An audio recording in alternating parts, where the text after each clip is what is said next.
Hello আমার দুষ্টু প্রিয় মিষ্টি বন্ধুরা তোমরা সকলে কেমন আছো? আশা করি তোমরা সকলে অনেক অনেক ভালো আছো। বন্ধুরা তোমাদের জন্য নতুন একটি গল্প নিয়ে চলে আসলাম। বন্ধুরা গল্পটি শেষ পর্যন্ত দেখলে আপনাদের দাঁড়িয়ে যাবে, আপনারা হাতের কাজ করতে বাধ্য হবেন। চলুন বন্ধুরা কথা না বাড়িয়ে গল্পটি শুরু করি। উষ্ণ গরম জলে গোসল করে তরতাজা হয়ে উঠল নুবাইদ। সারাদিনের ক্লান্তি ধুয়ে মুছে পরিষ্কার, মনের ঘরে ফুরফুরে আমেজ, মাথা ভর্তি ছোট ছোট ভেজা চুল। হাত চালিয়ে দিতেই বিন্দু বিন্দু জলকণা পড়ল গায়ে, ফ্লোরে। শ্যামলাটে পোক্ত শরীরটা আঢাকা, শুধু কোমরে বাঁধা রয়েছে ফিকে কমলা বর্ণের একটি টাওয়েল, যেটা একটানে খুলে ঝটপট ট্রাউজার পরে নীল। দরজায় কড়া নাড়ল কেউ। শব্দ পেয়ে কান সজাগ করে প্রশ্ন করল, কে? আপনার বউ। তিরিক্ষি মেজাজে বলা দুটো শব্দ শুনতেই ঝড়ের গতিতে দরজা খুলল নুবাইদ। দেখতে পেল ক্লান্ত মুখে শান্তি দাঁড়িয়ে। তার বউ সদ্যই বিয়ে করে নিয়ে এসেছে, প্রথমবার শান্তি তার ঘরে প্রবেশ করছে। উহুম, তার নয়, তাদের। এই ঘর আর শুধু তার নেই, তাদের হয়ে গেছে। দরজা খুলেই সরে দাঁড়াল নুবাইদ। শান্তি গোল গোল চোখ করে ভেতরে প্রবেশ করল। হুমু দাঁড়িয়ে দরজার বাইরে। নুবাইদ বলল, ভেতরে আয়। মিটিমিটি হেসে হুমু বলল, ভাবিকে তোমার রুম চেনাতে এসেছিলাম ভাইয়া, তোমরা কথা বলো, আমি পরে আসব। মাথা দুলিয়ে দরজা চাপিয়ে দিল নুবাইদ। শান্তি মাঝ বরাবর দাঁড়িয়ে, কোমরে দুহাত রেখে রুম জুড়ে চোখ বুলাচ্ছে। চার দেয়ালের রং অফ হোয়াইট, উত্তর দক্ষিণ করে পাতা আলিশান বিছানা। বিছানার চাদর, বালিশের কভার ধবধবে সাদা। সাইড টেবিলে দারুণ একটি টেবিল ল্যাম্প। বিছানার অপোজিটে আকর্ষণীয় কাউচ, একে একে ড্রেসিং টেবিল, বিশালাকৃতির কাঠে তৈরি কাপবোর্ড, বেলকনির দরজা। সবটাই তীক্ষ্ণ দৃষ্টি বুলিয়ে নুবাইদের দিকে তাকাল শান্তি। লম্বাটে, বলিষ্ঠ, সুঠাম দেহের মানুষটাকে আপাদমস্তক খুঁটিয়ে খুঁটিয়ে দেখে বুঝল পুরো বাড়ি আর ঘরের মতো এই নাফেরের মাঝেও আলিশান ব্যাপার আছে। গায়ের রং শ্যামলা, কিন্তু শরীরটা বেশ মজবুত। নির্ঘাত নিয়মিত জিম করে, না হলে এমন শরীর হয় নাকি? মনে মনে ভেঙচি কাটল শান্তি। চামড়ার কালার দিয়ে মুগ্ধ করতে পারেনি বলে উদাম শরীর দেখিয়ে মুগ্ধ করার চেষ্টা করছে। কত বড় ফন্দিবাজ সেও শান্তি। তার সাথে ফন্দি করে কেউ সুবিধা করতে পারেনি, এই নাফেরও পারবে না। এক দৃষ্টে তাকিয়ে ভাবনায় বিভোর শান্তি। নুবাইদ এসে মুখোমুখি দাঁড়াল ওর।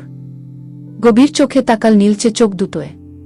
ঠোঁটের কোণে মৃদু হাসি ফুটিয়ে আচ্ছন্ন গলায় বলল, দুঃসাহসিক এই চোখ দিয়ে ঘায়েল করছো না হচ্ছ? নিমেষে পলক পড়ল শান্তির। তেতে উঠে বলল, এগুলো কোনো ঢঙের প্রশ্ন? আমি সোজা কথা বুঝি, ঢং প্যাচ বুঝি না। অধর উল্টে ভ্রু বাঁকিয়ে ফেলল নুবাইদ। সরে গিয়ে বের করে রাখা ফুল স্লিভ টি শার্ট পরতে পরতে বলল, বাচ্চা তো, তাই রোমান্টিক কথা বোঝো না। ব্যাপার না, বড় হলে বুঝতে পারবে, তখন এগুলো ঢং প্যাচ মনে হবে না। আমার মুখের এক একটা বুলি তখন স্বর্গ অনুভূতি দেবে। ওরে আমার স্বর্গরে, আপনি একটা বয়স্ক পাজি লোক, বিয়ে করে এনে নিজে রুমে আরাম করছেন, এদিকে আমি মাথা আর শরীর ব্যথায় অশান্তিতে ভুগছি। তর্জনী উঁচু করে কথাগুলো বলতেই নুবাইদ কাছে এলো, ছোট ছোট চোখে তাকিয়ে বলল, কথাটা সুন্দর করে বুঝিয়েও তো বলা যায়, ঝগড়ার তালে কেন বলতে হবে? আর 28 বছরের টাটকা আমিতে বয়স্ক শব্দের কলঙ্ক দিচ্ছ বেশ, পরে যেন আফসোস করতে না হয়।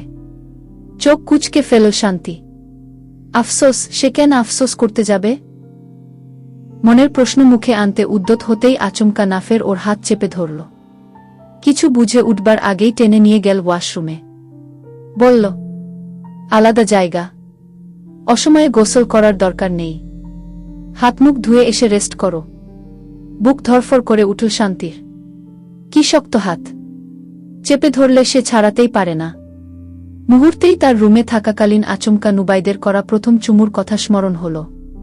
কপালের ওই আলতো পর্শেও ঠিক এভাবেই বুক ধুকপুক করে উঠেছে। হায় হায়, কি সাংঘাতিক লোক! ছুঁয়ে দিলেই বুক কেঁপে উঠে।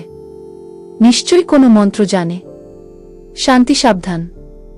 সাহস করে রুমে এলি, এবার নিজের সেফটি নিজে দিতে হবে তোকে। সচেতনভাবে ঢোক গিলল শান্তি।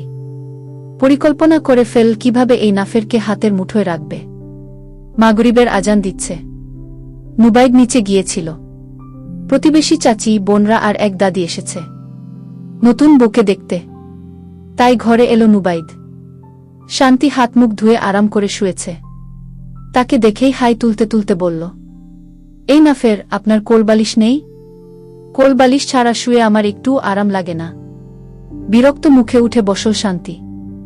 নুবাইদ প্রথমে হকচকিয়ে গেল ওর ডাক শুনে। এই না ফের, আহা কি টোন! যেন সমবয়সী একটা মেয়ের সঙ্গে 10 বছর সম্পর্ক করে বিয়ে করেছে। যদিও নাম ধরে ডাকা নিয়ে তার সমস্যা নেই, তবুও একটু ভরকে গেছে। এই মেয়েটা নিশ্চয়ই ভুলবশত তার অনেক পরে পৃথিবীতে এসে পড়েছে। আরও আগে আসা উচিত ছিল। ফোর্স করে নিঃশ্বাস ফেল নুবাইদ। ভেবেচিন্তে উত্তর দিল, আমার কোলবালিশ ইউজ করা নিষেধ। শুধু আমার না, এই ঘরেই কোলবালিশ আনা নিষেধ। নিষেধ? কেন, কে নিষেধ করেছে? আচ্ছা, একজন পরে বলবো। আজান দিয়েছে, চলো নামাজ পড়বে। বিয়ের পড়ানোর পর তো নামাজ পড়া হয়নি। মাগরিব পরে ওটাও পড়ে নিব, চলো। নিরাসক্ত গলায় শান্তি বলল, আমি নামাজ পড়তে জানি না। সহসা গলা উঁচু করে নুবাইদ বলল, শেম অন ইউ। আচমকা বিছানা ছেড়ে উঠে দাঁড়াল শান্তি। আনুন উঠিয়ে বলল, সত্যি বলতে এই শান্তি লজ্জা পায় না। আপনার সাহস তো কম না, আমাকে ধমক দেন। বলে উঠতে গিয়েও নিভে গেল নুবাইদ। শীতল চোখে তাকিয়ে হাত বাড়িয়ে শান্তির তর্জনী আঁকড়ে ধরল। শান্ত গলায় বলল, চলো অজু করে নামাজ শিখিয়ে দেব। যাব না। আপনি আমাকে ধমক দিয়েছেন। ফুঁসছে শান্তি। হেসে ফেল নুবাইদ। মুখ নিচু করে শান্তির ছোট্ট মসৃণ কপালে চুমু খেল। বুক ধক করে উঠল শান্তির। সেই তখনকার মতো। এই চুমুতে কি আছে? বুকের ভেতর এমন এমন করে কেন? হাঁটু কেঁপে উঠল কেমন করে। নুবাইদ তখন মুখ নামিয়ে ওর কানের কাছাকাছি রেখেছে। পুরুষালী নিঃশ্বাসের উষ্ণ স্পর্শে শান্তি দম আটকে আছে। তাই সে নরম স্বরে বলল, নিঃশ্বাস ছাড়ো। নিঃশ্বাস ছাড়ো শান্তি। নুবাইদ বলল, ধমক দিইনি শান্তি। যেদিন ধমক দেব সেদিন টের পাবে আজ আমি ধমক দিইনি। বিস্মিত হয়ে তাকাল শান্তি। নুবাইদ সরে গিয়ে মুচকি হেসে ফের বলল, বিয়ের প্রথম দিন বুকে ধমক দিতে নেই। চলো নামাজ পড়ে নিচে যেতে হবে। পাড়ার চাচি দাদি এসেছে। বু দেখবে আমার। অজু শিখিয়ে নামাজের নিয়ম বুঝিয়ে আস্তে ধীরে নামাজ পড়ে নীল দুজন। নামাজ শেষে শান্তি অনেকটাই শান্ত। নুবাইদ জায়নামাজ গুছিয়ে রেখে আসতেই সে বলল, শুনুন, আপনি আমাকে আর ছুবেন না। তাহলে কাকে ছুব? মানে? পুরুষ মানুষ বুকেই তো ছুবে। আমি বাচ্চা মানুষ। আপনার লজ্জা করে না আমাকে ছুতে? কথার ঝাঁজে তো মনে হয় না বাচ্চা। মনে মনে নুবাইদ এ কথা বললেও মুখে অমায়িক হাসি টেনে অন্য কথা বলল, বাচ্চা মানুষকে বিয়ে করতে লজ্জা করল না, এখন ছুতে লজ্জা করবে? আশ্চর্য। ফের রেগে গেল শান্তি। তেরে এসে তর্জনী উঁচু করে বলল, বদমাইশি করলে ফল খারাপ হবে। বুয়ের সঙ্গে বদমাইশি করলে ফল ভালো হয় শান্তি। তর্জনী আঁকড়ে এক দৃষ্টে তাকিয়ে কথাটা বল নুবাইদ। শান্তি কপাল কুঁচকে তার সুগভীর দৃষ্টিতে তাকিয়ে সে ফের বলল, কিন্তু আমি এখন বদমাইশি করে ফলটল আনতে চাই না। আগে তুমিময় কাঁচা ফলটাকে পাকিয়ে নিই। মানে? পরে বোঝাব। এবার নিচে চলো, সবার সঙ্গে সাক্ষাৎ করতে হবে। কথাটা বলেই মাথায় ওড়না তুলে দিল। শান্তি ফোর্স করে উঠে ওড়না ফেললে সে আবার তুল। এরপর করা আদেশ করল, একটু সময় ঘোমটা দিয়ে থাকলে কিচ্ছু ক্ষতি হবে না, বরং শীতের সময় কান দুটো আরামে থাকবে। নিচে গিয়ে সবার সঙ্গে সুন্দর করে মিষ্টি ভাষায় কথা বলবে। এরপর ডিনার করে একদম বেডরুমে আসবে। দুহাতে বুকের পাটায় ধাক্কা মেরে নুবাইদকে দূরে সরিয়ে দিল শান্তি। বার কয়েক জোরে জোরে নিঃশ্বাস ফেলে বলল, আমি আপনার সাথে এক বিছানায় ঘুমাব না। এই শীতে আমিও অন্য কোথাও ঘুমাতে পারব না। বউ যখন হয়েছে বেড শেয়ার করতেই হবে। এরপর গলার স্বর নামিয়ে পুনরায় বলল, মন আর শরীর তো শেয়ার করতে হচ্ছে না। এত ভয় কিসের? চকিতে তাকাল শান্তি। বলল, আপনি আমার সাথে স্বামীদের মতো করবেন না তো? স্বামীদের বলতে? আহ, নেকা বুঝেন না? ওই যে যেসব করলে বাসর হয়। ঠোঁটে ঠোঁট চেপে হাসি আটকাল নুবাইদ। আজকালকার ছেলেমেয়েরা কত স্মার্ট সে কি জানে না? গা ঝাড়ার মতো করে তাই জবাব দিল, আমার অত দায় পড়েনি শান্তি। মানে? এত মানে বোঝাতে পারব না, জাস্ট আমার দায় পড়েনি তার সাথে ইন্টিমেট হতে যে আমাকে বারংবার তুচ্ছতাচ্ছিল্য করছে। বিয়ে করেছি, বউ পেয়েছি, দ্যাটস এনাফ। নুবাইদ মুখে এসব বললেও ওর ভেতরের পুরুষ হাহাকার করে উঠল। ঢের মিথ্যা, ঢের মিথ্যা। দীর্ঘ ২৮ বছরের সংযম। হায় বিধান! এই অল্প বয়সী ধানিলঙ্কাই ছিল কপালে। দেখুক এবার অবশিষ্ট কতদিন পারে উপবাসে থাকতে।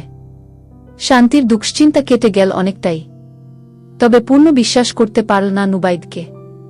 একটু সন্দেহ রেখেই সে গটগট পায়ে বেরিয়ে গেল রুম থেকে। চলনবলনের শব্দ শুনে নুবাইদ হুঁশে ফিরে বিড়বিড় করে বলল, শান্তি, শান্তি, চলবে।